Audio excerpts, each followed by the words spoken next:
Hey everyone, welcome to today's exploration into the world of Middle-earth. Let's kick things off by looking at Sauron's earliest days, back when he was known as Myron, a Maia spirit of impressive talent and devotion.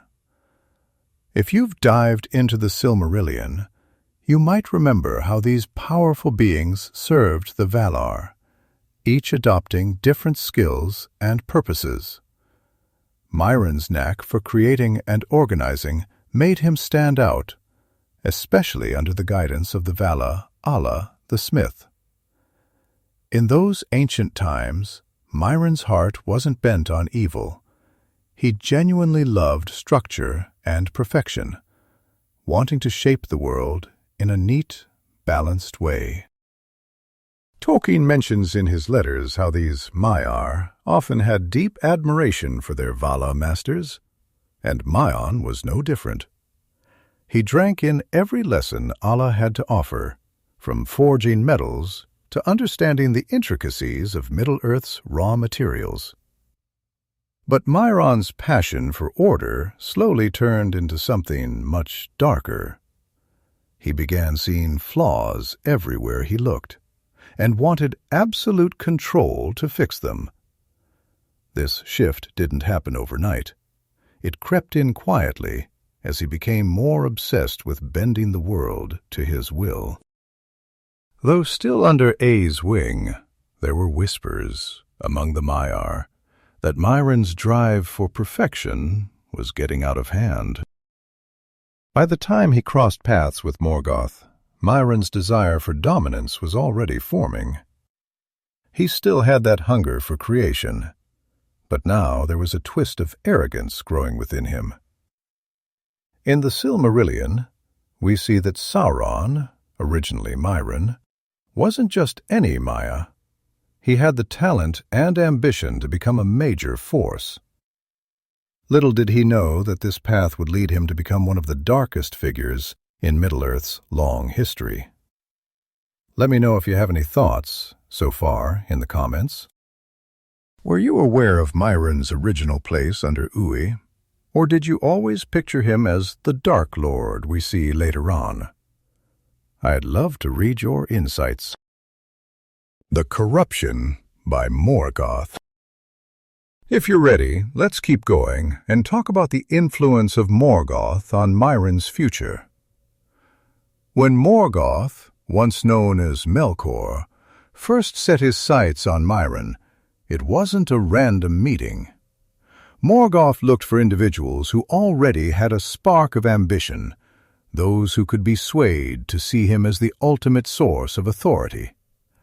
Myron, with his growing obsession for control and order, fit that mold perfectly. Tolkien often emphasizes that Morgoth had a knack for identifying insecurities and desires in others, then twisting them to serve his own ends. At first, Myron saw Morgoth's power and thought it could help bring his visions of a perfectly structured world to life. In The Silmarillion, it's clear that Morgoth rarely appeared as an outright villain to those he wanted to recruit. He knew how to flatter and promise just enough to lead his followers down darker paths. Myron's thirst for power and perfection found a mentor who promised him unlimited potential, and that was too tempting to ignore. Slowly, Myron's loyalty shifted. He might have started out merely curious about Morgoth's grand claims, but the more he listened, the more those claims turned into convictions. Morgoth taught him to see others not as equals, but as lesser beings to be ruled or used. If Myron questioned these harsh methods at first, he soon pushed aside any doubts, dazzled by the strength of Morgoth's will. By the time Myron fully embraced Morgoth's influence, he had all but discarded his old name and purpose. The notion of serving I became a memory, replaced by the lure of domination. Morgoth had effectively planted a seed of total control in Myron's heart, and that seed grew into a dark resolve. He learned how to bend minds, instill fear, and exploit weaknesses, skills that would later define him as Sauron, Morgoth's most notorious lieutenant. Even after Morgoth's defeat, the impact of that twisted mentorship remained. It shaped the way Sauron approached every challenge, every alliance, and every enemy. Morgoth's biggest gift to him, in a grim sense, was the mindset that nothing mattered more than imposing one's will upon the world. That lesson stuck, and it would drive Sauron to claim the title of Dark Lord for himself one day. The Rings of Power and the One Ring. Sauron's hunger for power took a sharp turn when he set out to create the Rings of Power. In The Silmarillion and Tolkien's letters, we read that he approached the elves of Eregion in a fair guise, calling himself Anatar, or Lord of Gifts. This was an intentional move. He knew the elves possessed immense skill and knowledge, and if he could lead them to craft mighty rings, he could eventually bind them and everyone else to his will. The elves, particularly Kel-Bimor, were intrigued by Anatar's teachings. He showed them new techniques and secrets of forging that they hadn't considered before, always hinting there was something greater to discover. What the elves didn't know was that Sauron's ultimate aim was to create a master ring, one that would dominate all the others. Tolkien mentions that Sauron's words were honeyed lies, cloaked in promises of enhancing Middle-earth, protecting it from the shadows, and even delaying decay. Once the rings were forged, Sauron moved in secret to craft the One Ring on his own, deep within the fires of Mount Doom. This ring wasn't just a powerful artifact, it was an extension of Sauron's very essence. He poured a large portion of his will and might into it, betting that if he could control the ring, he could control all who bore the other rings. This was the core of his plan, a hidden tether connecting every ring to him, like threads pulled by one puppet master. But the moment Sauron slipped the one ring onto his finger, the elves sensed his betrayal. They realized something foul was at play, and swiftly hid their own rings away. Despite this setback, Sauron's plan wasn't a total failure. He still possessed a formidable weapon, and he'd soon use it to sway men and dwarves, eventually setting his eyes on dominating all races of Middle-earth. Here, Tolkien paints a clear picture of Sauron's nature, relentless, cunning, and blinded by the idea that absolute power could solve all problems. From that point on, Sauron's fate became bound to the ring.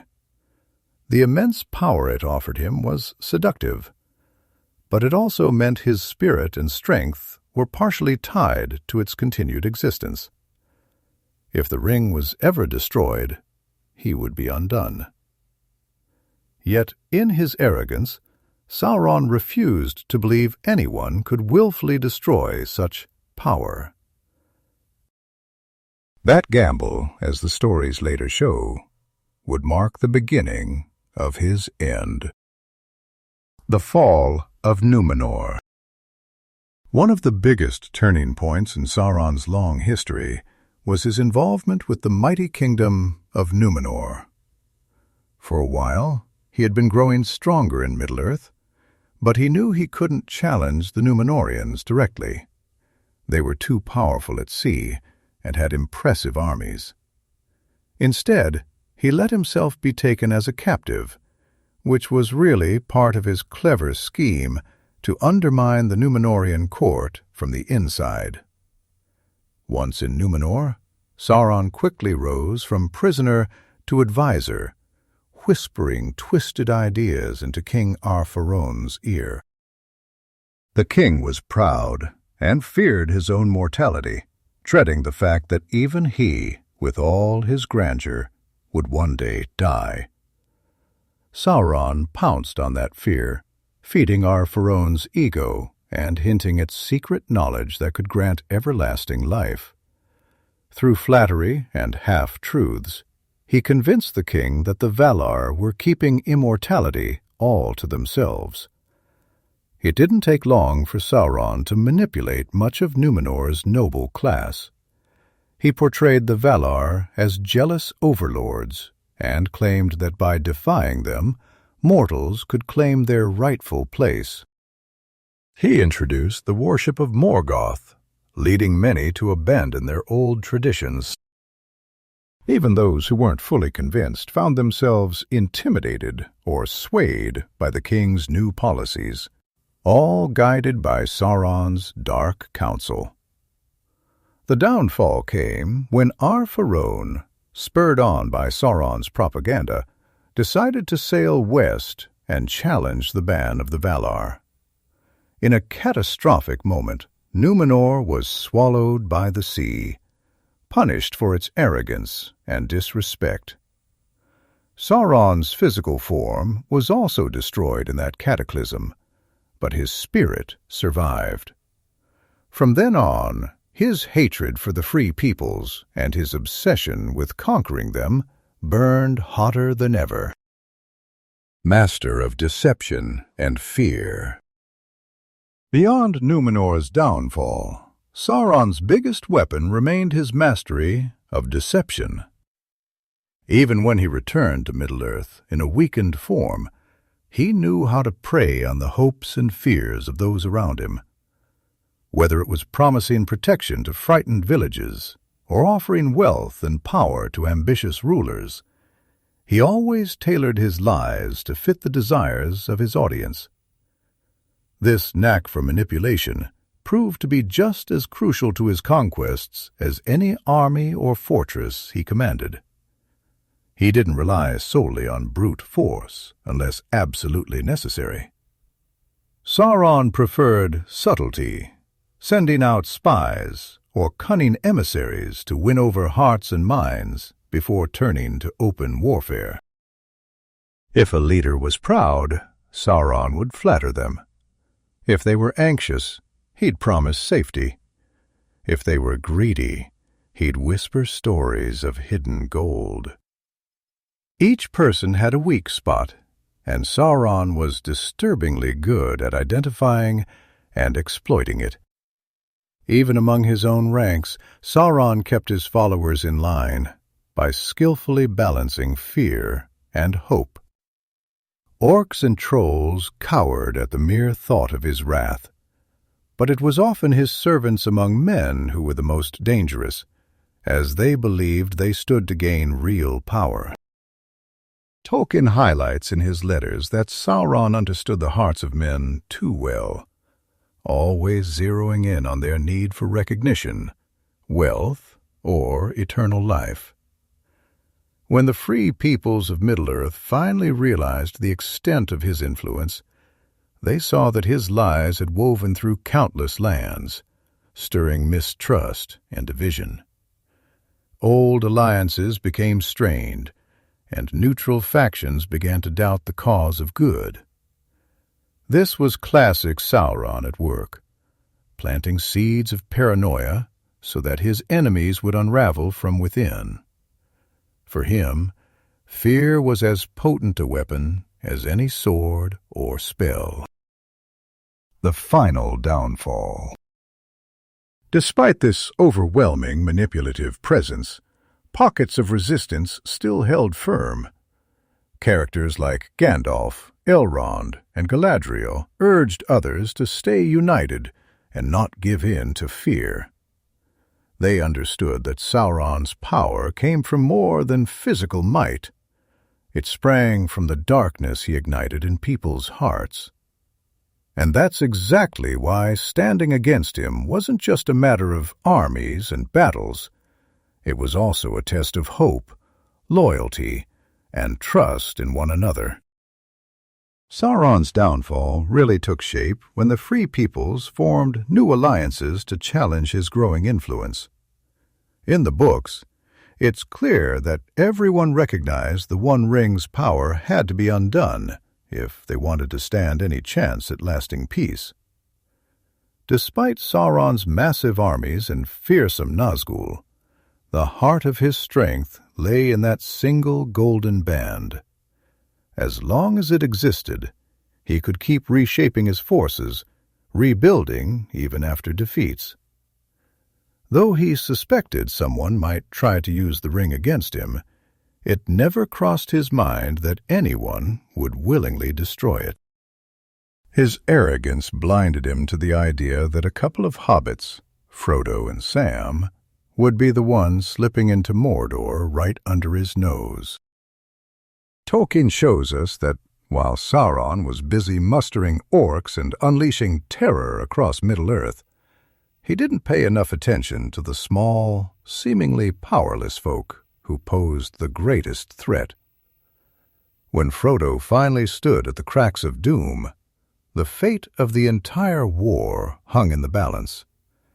In that last crucial moment, the ring nearly won him over, seizing on his exhaustion and despair.